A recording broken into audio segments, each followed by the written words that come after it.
Welcome to Never Shut Up. It's your boy Marcellus Wiley. Had one of those weekends, man. I went camping. That's all I'm gonna say. Camping. I was in the woods, y'all, but we were glamping. I can't lie. We had running water.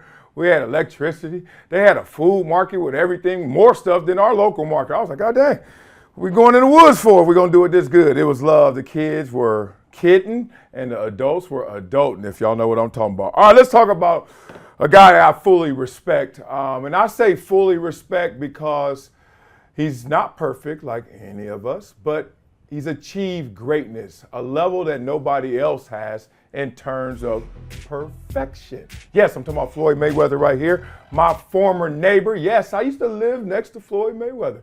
Doesn't mean I had the same as Floyd. I was on a lower floor than Floyd, but love to my guy, man, who's always been a great person to be around. I don't know what y'all think, don't know what y'all know, persona-wise, etc. I'm saying every time I see Floyd, it's nothing but love. Well, he was on the pivot showing them love, and Floyd, he had to drop some jewels because Floyd knows how he's heard and perceived, and he ain't feeling it. Let's listen to Floyd Mayweather talk about this perception. Everybody wanted to see you lose. It seems like your people want to see you do good. They only want to see you go so far. What hurts the worst really is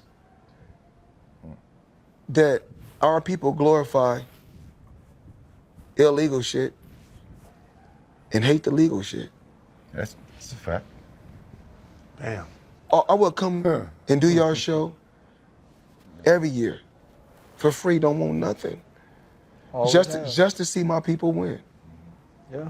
And everybody know most of the time when I do an interview, I get paid crazy money because I don't do interviews. Right. That point. But to do something with my people, y'all couldn't pay me no money. I come here for free. That's how I am. Yeah. It's no different from Don King. They hated Don King. But Don King was no different from Bob Arum.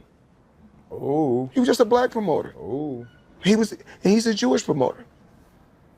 And I write, and this is the truth. I'm gonna ride or die with my people first. But do I fuck with the Jewish community? Absolutely. We work together. And people got upset. Oh, Floyd, why you posting this and why you posting that? Last time I checked, this is Floyd Mayweather's social media page. Last time I checked, we was in America. Freedom of speech. So is it really freedom of speech?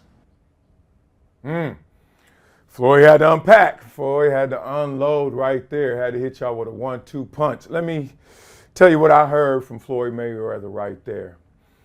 What Floyd was talking about was the paradigm and the model in which the black culture exists in. And he doesn't like that paradigm. He wants a value shift. Y'all know, if y'all rock with me, I want a value shift. I want to put other things as valuable as we put some things currently, such as that illegal shit. Growing up, y'all know how it goes. Who's the star in the neighborhood?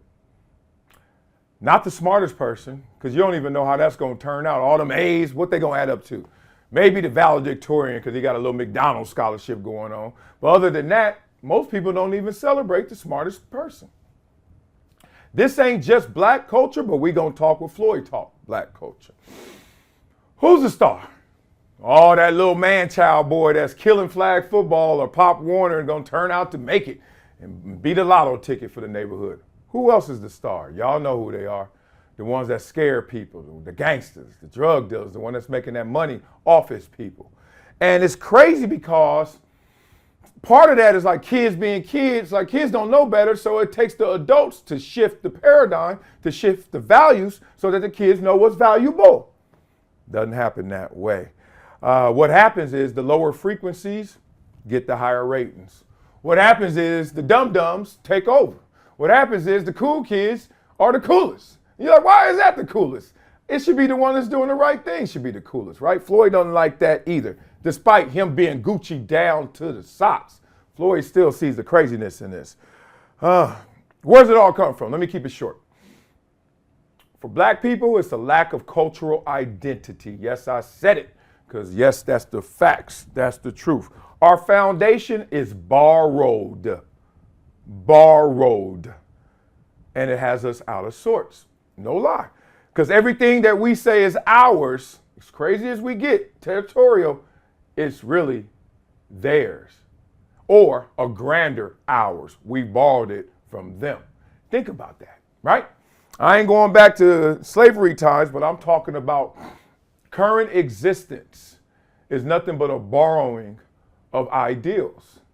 But we get territorial when we want to see somebody else out there borrowing from us, forgetting that we borrowed from them. So what is this? This is what's happening. The lack of cultural identity makes everybody just go out there and be insecure, not looking at the things properly. And that's what I think Floyd is mad at. He's like, why are y'all coming at me? Look, Floyd has done some things. Who hasn't? But Floyd's done some things.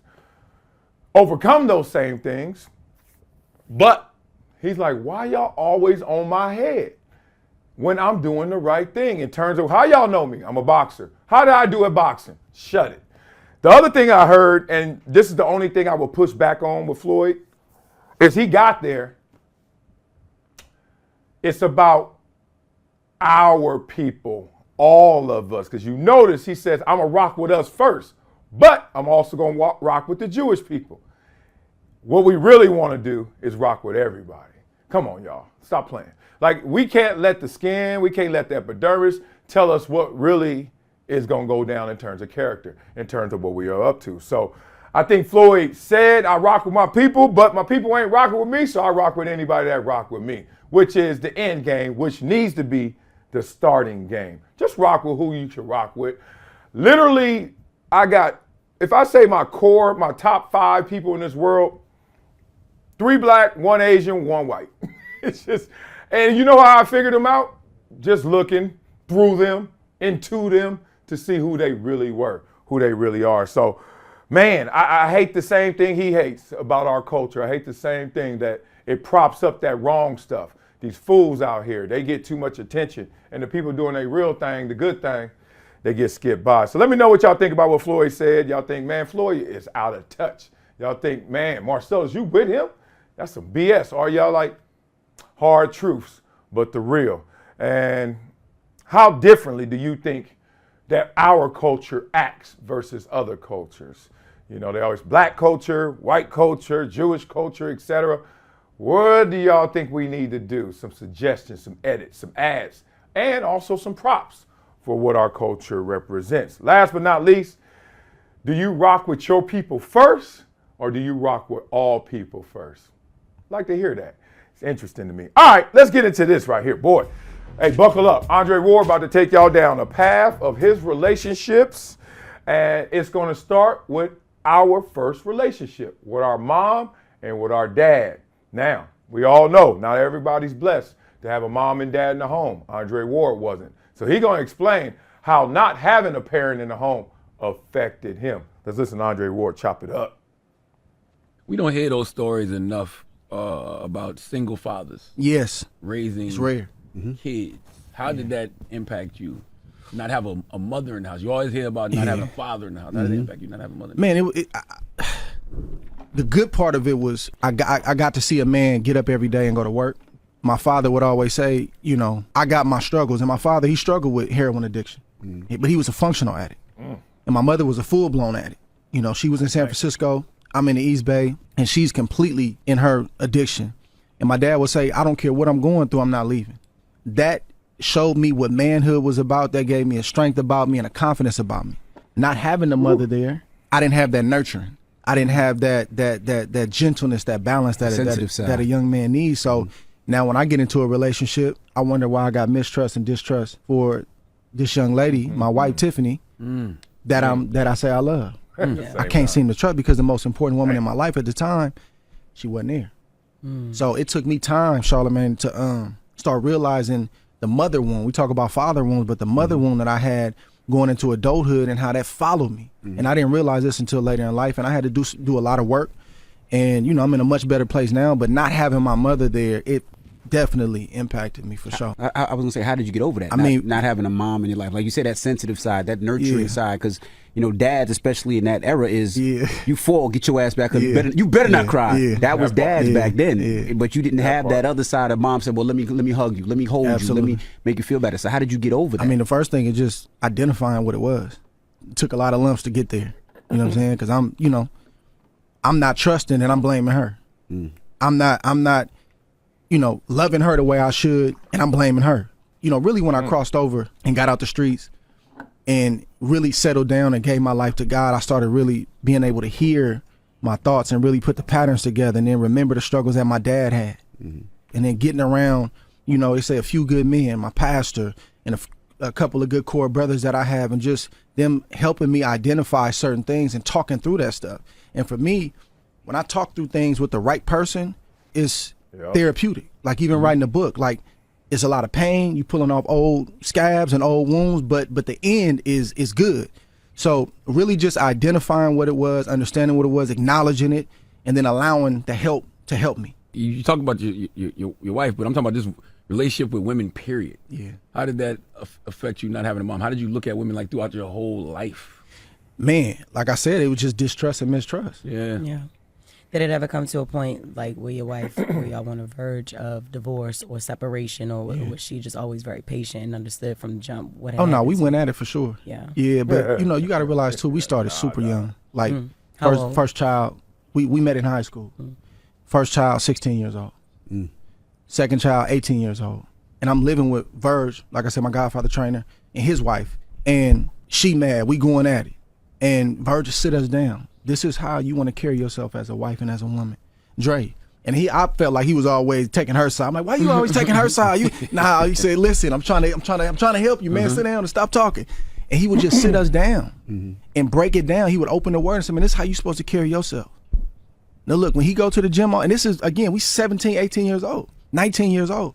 He go to the gym all day. As soon as he come through the door, start yelling at him and telling him what he didn't do. You got to give him a chance to unwind, take a shower, eat, and then go talk to him. So I see her listening. Then he get on me. Man, you need to stop reacting like that, bro. You tripping. He would sit us down to educate us about what he believed a wife was supposed to look like, be like, and what a husband was supposed to be like. And it was a lot. A whole lot. And you said a whole lot, André Ward.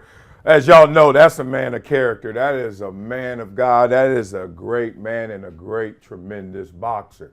André Ward, I got a lot of opportunities to hang with him, most of them through Max Kellerman and his boxing prowess and access. So always love André Ward. You root for the good guys, and that's a good guy that won, even though they say good guys finish last, right? Here's the thing I took away from what he said. The mistrust and distrust just umbrellas everything, just rains down on every single part of this conversation. But I really took away that with both parents in the home, and I was blessed to have that nuclear family, with both parents in the home, you still may be missing something. But without one parent in the home, you guaranteed to be missing something. Matter of fact, missing a lot.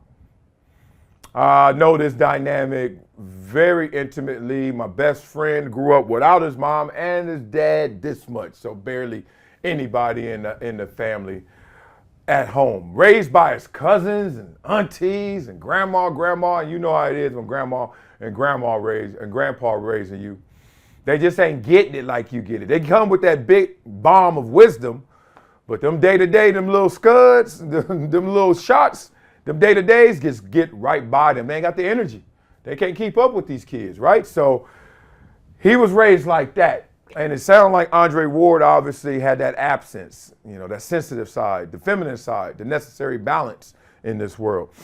But what I loved hearing was, and knowing that no matter how you start, you can still be greater than your circumstances. 16, 18-year-old, mama had 2 kids. Him and his wife, 2 kids. 16 and 18. Mama gone, daddy there, but daddy like, I ain't leaving. So daddy tired, daddy wore out. Because you think about a single parent, what happens when they get tired? Who they rely on? Who's their co-pilot? Nobody. So Dre in them streets, 16, 18, have a kid with his wife now. And it just takes me back to my mom who had 2 kids at 17 and 19, but different than Dre. She had 2 kids from 2 different dudes, 2 different daddies. Mama was out there in them. Let me find out about my mama. Point being, 19 with 2 kids and 2 baby daddies. And they told her probably what they told Dre when he was in them streets. Probably what you read from your environment. You ain't gonna be shit. It ain't gonna work out. It can. You can become greater than your greatest excuse. You can be greater than your circumstances. I love his recipe for success. It's the same for most people. Find something and find yourself. So he found God and he found boxing. God and boxing. Why is that so important? Because the demands of boxing will make you dig in yourself. Go deep into yourself and find out who you are. And then the faith is going to make you believe that this is for something. This is for good. For God, for greatness, for something bigger than me, which is all of that and its enormity is in me because you are made in the image of God. That's why it's so important to believe. Now, you believe in what you want to believe in. I ain't going to sit here like I am God. God will tell you to believe in him. I know what I believe in, and that's God. But y'all believe in whatever y'all want to call it. But point being, you better believe. Because then you can go deep in there. You ain't running through all them walls unless you believe it's worth something. Think about it. That's how we're wired. We're wired to get the most by doing the least. You got to get conditioned. You got to get programmed to be good, to be successful. Oh, we born evil. Forget that. People always act like kids are born good. Kids are born evil. They bite, kick, piss, fuss, fight. You gotta coach them. You gotta teach. Hey, put that down. You gotta teach all these things. So anybody you see successful out there, give them a head clap. Give them a hand clap. You know why? Because somebody coached them up and they believed, and that's why they achieved it. So tell me what y'all think of Andre's story. I gave him 4 minutes. I was like, God dang. Can you imagine growing up, your mama in them streets and you know where she at? And your daddy home and he doing this thing, but that gotta be hard on him. Any of you guys out there born in dynamics like that, I want to hear from y'all. See what y'all going through, see what y'all up to, and are y'all success stories like Andre is. All right, let's pull up on this one. I don't know who this dude is. He's a rapper. And like I said, them grandparents, I ain't a grandparent yet, but I'm their age. I'm 50 almost, so I can't keep up with these kids and these rappers. But RX Hector, he doing a lot. Let's just watch what RX Hector is doing and let's talk through this, because what is going on? Woo, I wish I would. 12 o'clock on the dot. Got more on Dukes at Frankie's and then joint, going on. More on Dukes at Frankie's. Oh my God, look at this. 12 o'clock. With the Chanel, don't play with her. Please don't. Oh my God, y'all. You got that fat booty. I didn't buy this on eBay. This thing real. Blue. Hey, that another clap. I told y'all about my mama having 2 kids, 2 baby daddies by 19. Good Lord. I know what it looked like. I know how crazy it is. I don't know her direct circumstances. I don't want to use conjecture, but I'm about to sum this up. I knew this was going to be bad. One, because everybody was like, oh, he touched his mom's butt. But before you even see him touch his mom's butt, man. Everybody I know with that short finger wave, boy, they young and they in them streets. Nah, I saw no birthday cake. I saw slices. I ain't see a cake. And I was like, uh-oh, how old is she? Like they got 3 pieces of cake all sliced up like that. That was part 1. Part 2 was she was filming her own cake. I was like, I don't know what part of this is. It's happy birthday? Because he said 12 o'clock. I don't know. I'm joking right now. Let's get into the real. But if y'all at your own birthday filming your own slices of cake, strike 2. Let's just see how that's going to go. All right. Sometimes you got to give people what they want, exactly what they want. And he wanted some attention from this, I assume, so he going to get it. Man, he thirsty for this. Single moms. Let's just talk about single moms. Let's talk about young moms. Let's talk about young single moms. She look young, right? I don't know how old she is, but I'm about to generalize. I just noticed this dynamic. Tell me if y'all noticed that younger moms or single moms, instead of raising men, they date their boys. They date their kids, right? You ever seen that? And you rarely see it a two-way street, but I just saw an example of it going way back. Y'all remember when we were studying Freud and the Oedipus complex and how that explained like the formation of our superego. We are boring. But the point is, you as a man, Floyd said in his theory, that you select your mom as your object. That's who you want to invest in sexually. You think about her. And then that obviously pisses off your daddy. So then the boy gets castrated. So basically that's how what happens until you emotionally, etc. Your desires is just, oh, can't do that. Daddy mad. So all right. Whatever that tried to explain doesn't explain this. Woo! This guy, this rapper, has missed or skipped a developmental phase. Here we go. I was 13 years old and I still wanted to sleep in the bed with my parents, but really I wanted to sleep in the bed with my mom.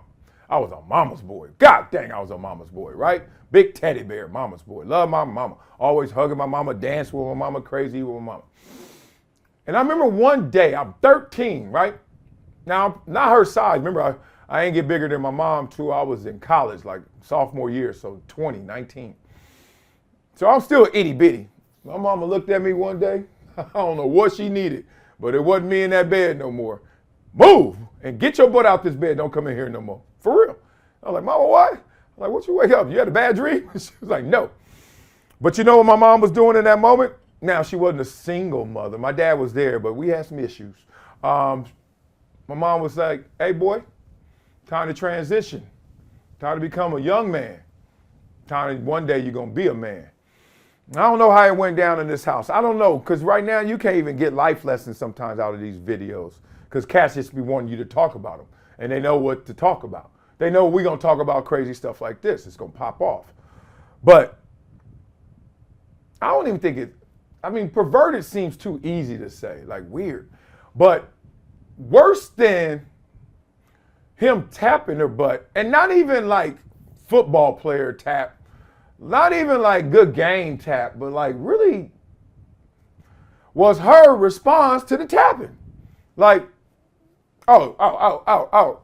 Like, God, I'm gonna say this to women, and y'all can say something to men and we can have some fun. Stop sexualizing every moment.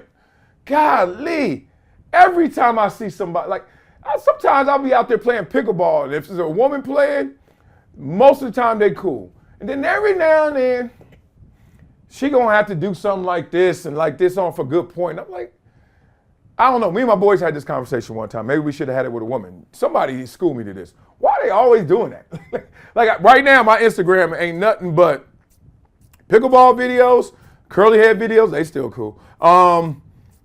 Game highlights, the pivot, and then some girl doing this. Yeah, what is going on? Sexualizing every moment. Nah.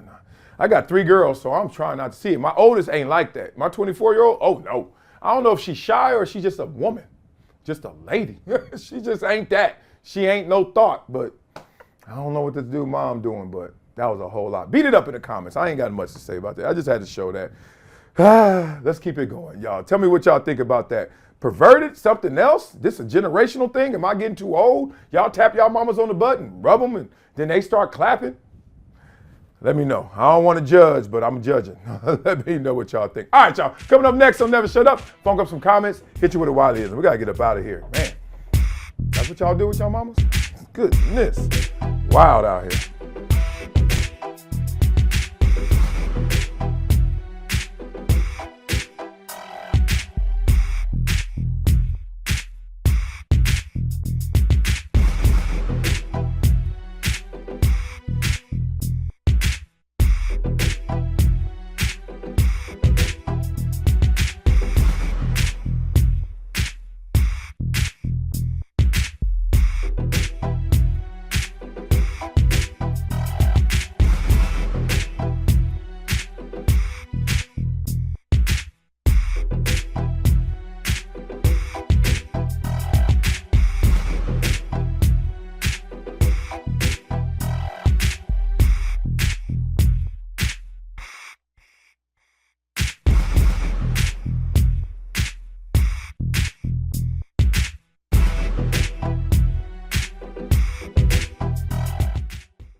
Welcome back to Never Shut Up. It's your boy Marcellus Wiley. Love y'all. Y'all better love them itty bitties. Y'all see them on the wall back there. ProjectTransition.org. Log on. Leave a monthly donation to support the itty bitties. This could be yours. We got 2 huge announcements. I can't say anything. The ink must dry. We got to get it right. But we are doing our thizzle over here. All right, let's talk about this. Focus some comments. Caleb. We were talking about Caleb Williams and Ryan Clark. Remember that? Caleb already getting excuses. What the F is the obsession with this guy? It's insane. They don't walk around being obsessed with you. You earn it. That's one thing people need to realize. Like Taylor Swift. Like, you don't like her songs? Okay. A trillion people do. And that is earned obsession. You won't get obsessed after unless your ass doing something crazy good. So I'm a believer that when somebody getting all that attention, pay attention. Why they getting all that attention? Because they doing something right. Ryan Clark doesn't believe players should be accountable. If the player fails, it's everyone else's fault. Yeah, that was the weirdest part about his take, being a former player. Like, even in our worst games, our worst situations, we know it ain't all on them. Like, you got to look at yourself. I did everything right. I did everything perfect. I was the best. No. Look, there are times when I was in a great situation. I played great. It was outstanding. There were times I was in a bad situation. I played great. It was all right. But it wasn't all their fault. It was some on me too. I ain't have to contain that play. Damn it, I did let them go. Oh man, I didn't come around on the cross. Yeah. Little stuff like that. All right, let's talk about something else. Get off that topic. When is this? Come on, man. Y'all keep talking about Ryan Clark. Leave him alone. What does Shannon mean when he said they know you, not one of them, and he black? Because he got money? Get the F out of here. Only you care how much money you got. And in the end, you just a ninja that caught a break. Yeah, there were some pushbacks on what they were talking about. Somebody told me this. I don't know if it was a comment. Like, Shannon's from the country and was talking about the hood and he's rich. He's like, what's wrong with our culture? And that is a great point. Like, this fascination with like hood life. White people fascinated. Oh, how was it growing up in Compton? Shannon from the sticks talking about the hood, even though I know he's been to the hood because he just told us. It's just this, man, my son is Encino. I hope man, go ahead. Like, somebody also told me, it was like, here we go. Let's give it to you like this. If you can't drive it everywhere, then you shouldn't have it. Like, when you got to go somewhere and you got that much mind space ate up by what could happen, what may happen, what should happen, maybe it shouldn't happen. You shouldn't go. Maybe that ain't the spot, even if it's the hood, because people glorify the hood. But Curtis Conway told me this, my big brother. He said, dawg, don't forget how you talking to them youngsters. You've been out the hood longer than you were in it. And I was like, damn. Because, you know, you leave for college 18 years, then you get drafted, 22. I'm almost 50. I'm 49. That's 27 years. In the hood, 18. I did an 18-year bid, and I'm doing 27 years in the burbs. No wonder they look at you a little like, what's up? They rubbing them hands like, what's up? Different strokes, different folks, different things. So, be careful out there, man. And I also want to make sure we show respect. Not this whole I'm scared of what you're going to do. So that's the respect. That's fear. Respect is no matter what level you on, I see you. Fear is I don't know what level you on. Probably lower, but I'm scared of what you're going to do. So what's up? Hey, how you doing? Like, I ain't feeling all that. So love to you guys, everybody out there. Stay safe in them streets. And if y'all got a white Rolls Royce, keep it in the garage. All right. Y'all know we finish every show. We finish with a Wileyism. Yeah. I love that I met me. Yeah, that's it. I love that I met me. Here we go. The beautiful thing about meeting yourself is that, one, it tunes out everybody else. Not annihilates them. Not extinguishes them, just tunes them out, right? You ever been somewhere and you be like, you hear that? That's what other people become when you meet yourself. You ever go, you see that? Oh, that's what everything becomes when you see what you want. That's what we got to get into, that mindset of like, dog, I love that I met me. Like, find yourself. Man, look, we all been through it. I wanted to be the cool kid for a time. I didn't ever want to be a gangster or drug dealer, but I wanted to be a cool kid. I did, because my sister was a cool kid. She had jokes, still got jokes. And I was like, damn, everybody liked Tiki. And nobody liked me except when I'm playing ball or taking tests. I was like, damn it. Nah, I just was like, damn, cool kids win. They get all the props. I'm out here working. I got track practice. I got football practice. I got to eat right. I got to get an enema. My sister just tell a joke. Everybody love her. I'm like, God dang. That's why I'm always talking about changing the value system, the paradigm. Because you're going to lose kids like me. For real. Like, everybody ain't built for that long haul. Cats be wanting to do the right thing. Be like, fuck this. Ain't nobody caring about this. Nobody paying attention. I'm out. So the way you see life, the way you hear life, the way you approach life, you start tuning those things out and seeing clearly what you want. Because you can also understand how important it is. Like I felt that one day when I said, I love that I met me. That'll do it for today's episode of Never Shut Up. I'm trying to keep them short and sweet. We'll see. André Ward was talking, but I had to let him talk. Plus he whooped me. Could André Ward beat me up? Hell yeah, he 180 or something. Hell yeah. Can Floyd beat me up? Well, I put these paws on Floyd. I'm too big. I don't know, Floyd eat me up too. All right, y'all, have a beautiful day. Eat up the day. Let's go get it. Yeah, yeah.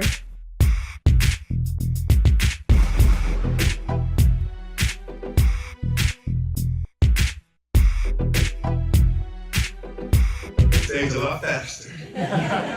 Oh, I'm so honored. I'm so inspired to be here, and thanks Shine Global for this award, to be recognized for doing the right thing, to be recognized for doing good things, and trying to inspire others for their own greatness. I'm just a kid from Compton who, at an early age, had to look inside to find my opportunities, because on the outside, there were so many whispers and sometimes yells of I couldn't make my dreams a reality. And thought that was very unfortunate, but I was thankful that I never internalized that chorus that was around me. I was a kid that understood that you had to be greater than your greatest excuse. And I had a lot of excuses. I had a lot of reasons to have self-doubt. But I was able to develop my inner power, discover that inner power, and make sure that I showed the world exactly who I wanted to be. And it was really simple for me. It was to make my dreams a reality. There was nothing more to it. And as I now stand here, just a few miles from where I grew up, where that adversity still is strong, and as we see through these movies, that it's worldwide, not just in our locale. You see the suffering, you see the gangs, you see the drugs, you see the poverty. And there's always one common escape. It's that inner power, it's that ambition. It's having a voice that's louder than those surrounding voices.